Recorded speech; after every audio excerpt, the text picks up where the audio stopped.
What's up, guys? Welcome to Daily Dose of Reddit. This is your host, Zach, and today's subreddit is r/IDontWorkHereLady. Alright, this story's called Thank You, Mr. Kilt. So I started reading this sub, and it brought back some events which I thought had long been buried in the dark recesses of my memory. I used to work and own an annual event several years ago, and we had just finished up for the year, and I was finally on the long drive home where a bed and several fuzzy blankets were waiting for me. After almost 5 days of herding cats and volunteers and putting up with the headaches that go with the insanity, I was happy, but drained, as well as slightly thirsty and wanting a small boost of energy. So I pull into a gas station to grab some drinks and snacks for the trip ahead. As I am walking in, I see a car parked outside with an Indiana license plate. This story takes place in Virginia, but I have family from Indiana, so it was an interesting side note. So the first thing I hear as I walk into the store is a Karen asking loudly where the dispenser is. I still don't know how she got 4 syllables out of the 3 letters that make up the word pop. At this point, let's introduce you to our cast. Karen, dressed as only a Karen can be. I think it was her first time leaving the Midwest. Store employee. Look of panic and bewilderment on his face, dressed in a red polo with the red company logo stitched on in black and black pants. Me, exhausted, slowly rebuilding the threads of sanity and decency that I had lost over the weekend, running on about 20% and slowly climbing. I'm wearing my usual clothing when I'm dealing with my event, so I'm wearing an employee blue polo with my event's name in red, as well as my lanyard from the event, and a brown Survivor Utilikilt. Hi to all who know me. As a note, I have 2 different badges attached to my lanyard. One was our event's generic staff badge, and the other was a badge identifying me as the owner of said event. I keep both to not draw too much attention to myself, as people react differently to a generic staffer than an owner. Anyway, back to the story at hand. So after listening to Karen's mangled attempt at the English language, I walk over to where they are talking. Ma'am, I don't know what you are asking for. Starting to look more panicked and terrified. I want to know where the pop dispenser is. The veins in her forehead are starting to show. Sorry to interrupt. I know that this store's layout isn't the best, but you can find the soda machine around the corner just past the restrooms. As I point in the general direction. Finally, someone who speaks English! And she stomps off. Me to the store employee. Never encountered someone from the Midwest, I see. Pop is their generic term for Coke. He looks relieved and scurries back to the register to assist some people waiting in line. I feel a bit better and continue on my shopping, and sanity and decency levels at 25%. Now, in a happy world, this would be the end of it, but we all know different. I'm now looking through the drink coolers and trying to decide what I want to keep me hydrated on the ride home. I had 2 bottles in my hand and saw another option which looked much better, so I decided to put the ones in my hand back. When Karen comes marching up to me with the storm clouds of an angry category Karen trailing in her wake. There is no upper 10 on the dispenser, and I don't see it anywhere. What kind of store is this anyways? And where is the cherry mash? That lazy boy up there didn't know what I was talking about. I look at her in disbelief. I'm sorry, what? That lazy son of a Burkaldarian just told me he didn't know what cherry mash was. He must be some kind of idiot. Now tell me where the cherry mash is. Sanity and decency levels 15% and dropping. I utter the magic words to Karen. Ma'am, I don't work here. Karen, looking like she's about to turn into the Hulk. Then why in Jesus' name did you help that lazy son of biodegradation earlier? Why are you putting drinks back in the cooler? Sanity and decency levels 5% and plummeting. She now takes her finger and starts jabbing my badge hanging from my chest. I see that you're staff here. She was using a very mocking tone for the word staff. I'm the customer. You need to treat me right. At this point, my sanity and decency levels skipped right past 0 at lubricious speeds, and I now lost it. I'm a large 6'1", 300+ pound person. For those who've met me know I try and be kind and easygoing in my day-to-day life, and I don't like to throw my weight around or try to intimidate anyone without cause. Karen has just succeeded in something that few have been able to do in the past, which is to get me to the point where I'm annoyed. I flip my badge over so that it shows owner, and straightening up and projecting myself at my full size, and in a voice which can get several hundred people to stop and listen. Madam, I am an owner. You've caused enough of a headache to everyone in this store.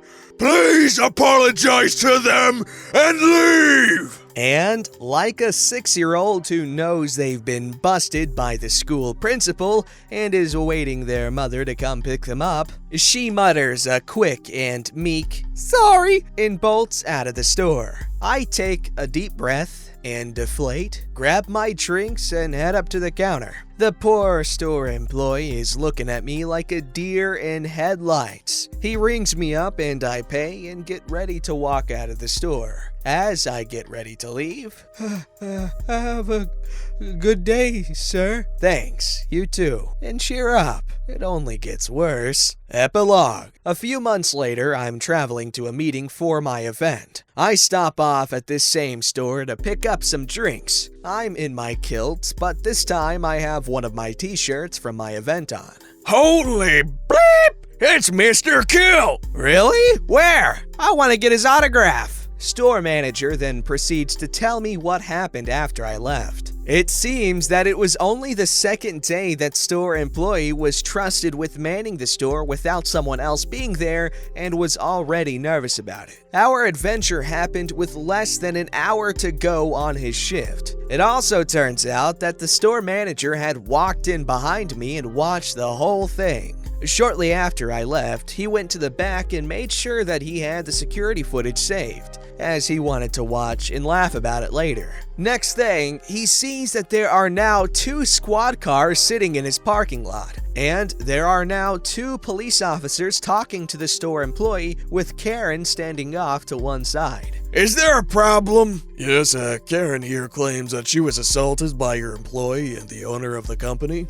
Officer, I'm not sure how that is possible, because the owner is at corporate up in Pennsylvania. Don't lie, he showed me his badge and it said owner on it. Store manager holding the name tag he was wearing. Ma'am, well, did it look something like this? Well, not exactly.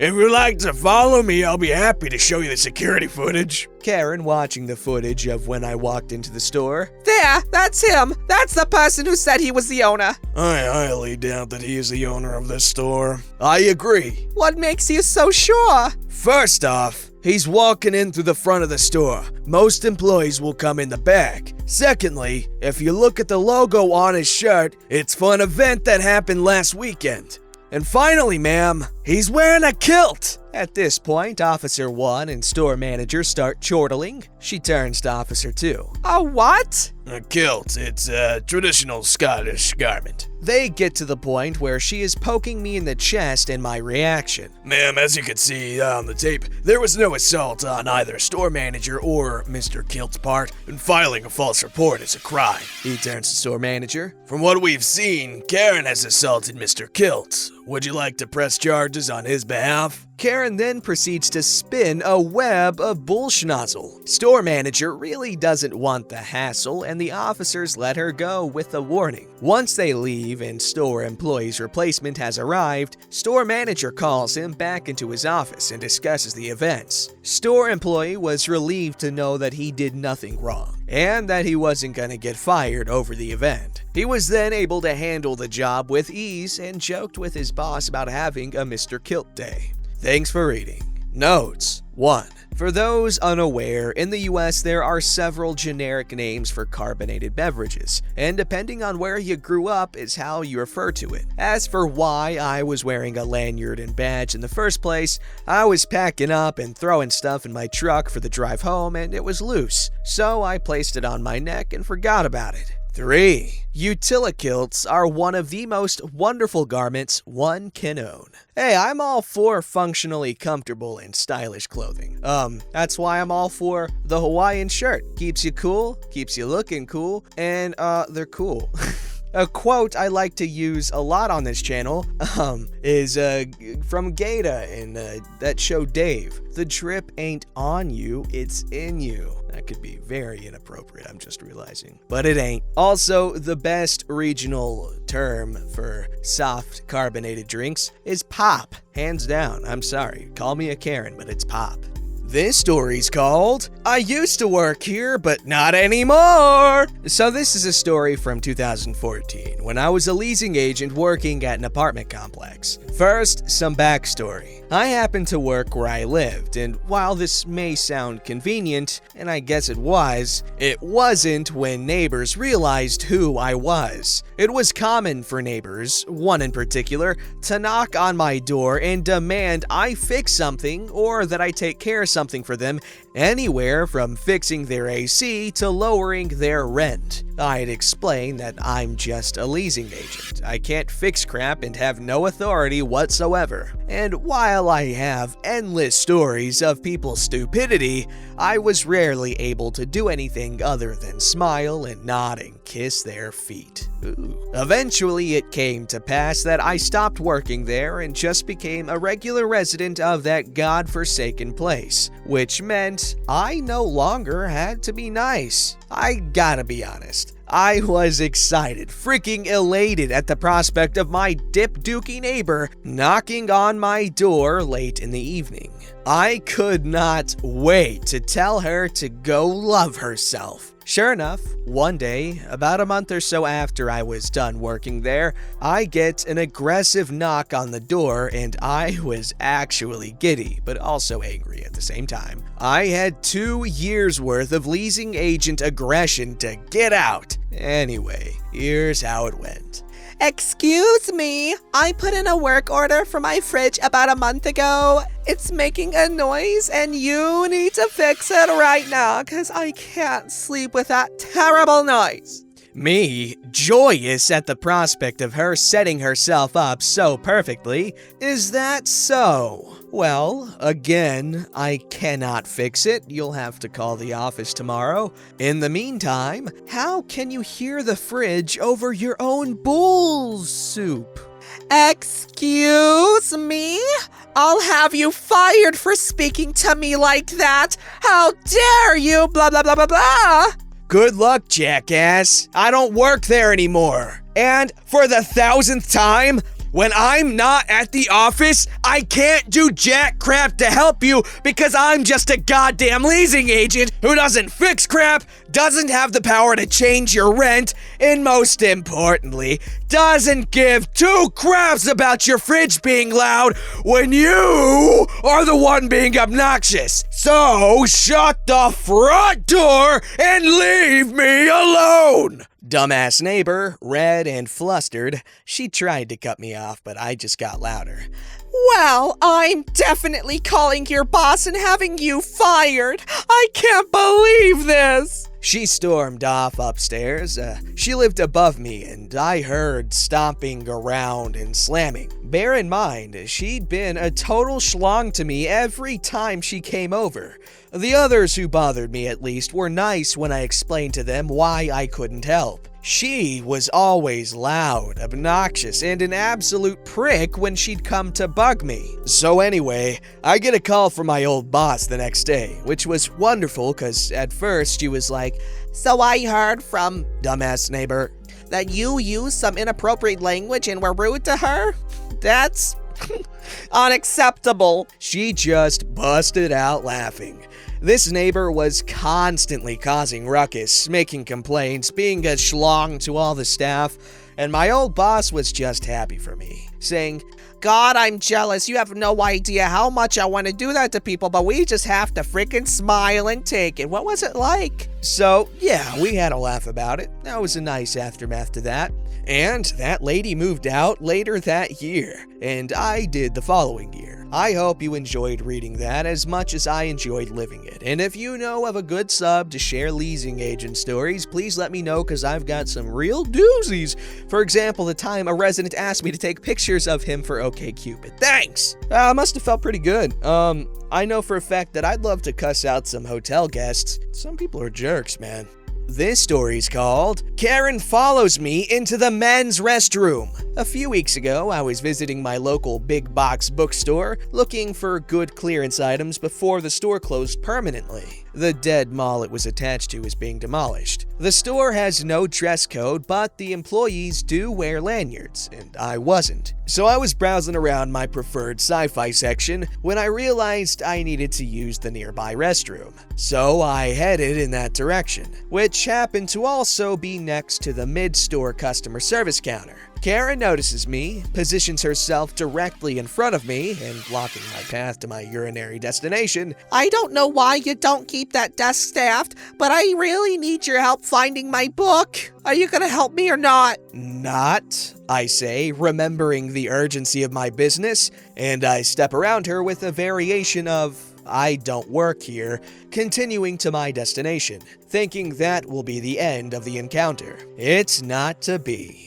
I hear her voice rising in pitch and volume, on its way to full Karen Banshee, as she literally follows me into the men's restroom, and I'm convinced she was about to grab my arm and pull me around to face her. Being conscious of social norms about public exposure, I made it into a stall and locked the door for privacy. That didn't stop her from knocking on the door and threatening to get me fired before she heard the really solid stream hit the water and, I'm convinced, realized for the first time what it was she had done. I heard her embarrassed sounding squeak huff, and she hightailed it out of there. I finished my thing and washed my hands and came out to witness her being escorted out of the store by a properly lanyarded employee. I only caught the tail end of the conversation where Karen stated she was never coming here again, and the employee had the classic response, "Neither am I.